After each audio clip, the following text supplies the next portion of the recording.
आज आपण बनवतोय खमण ढोकळा. खमण ढोकळा बनवण्यासाठी इथे 2 कप आपण घेतले बेसन, पाऊण चमचा आपण घेतलेला आहे इथे मीठ, 2 टेबलस्पून साखर, 1 कप पाणी, सिट्रिक ॲसिड 1 टीस्पून घेतलेला आहे आणि 2 टेबलस्पून घेतलेलं आहे तेल. पहिल्यांदा पाण्यामध्ये सिट्रिक ॲसिड, तेल, मीठ आणि साखर हे सगळं मिक्स करायचं आहे. 2 कप आपल्याला ह्याच्यामध्ये बेसन ॲड करायचं आहे.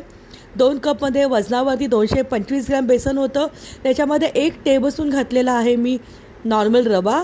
सगळं मिक्स करून झाकून 10 मिनटं ठेवलं होतं आणि 10 मिनटानंतर परत त्याच्यामध्ये आपल्याला 2 टेबलस्पून पाणी घालायचं आहे.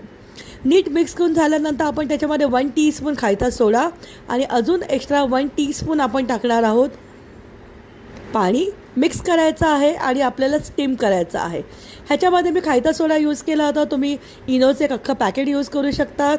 ह्याचा डिटेल व्हिडिओ आमच्या खाद्यजत्रा चॅनलवरती शेअर झाला आहे, तो नक्की चेक करा. फोडणी टाकून ह्याला मी सर्व केलेला आहे.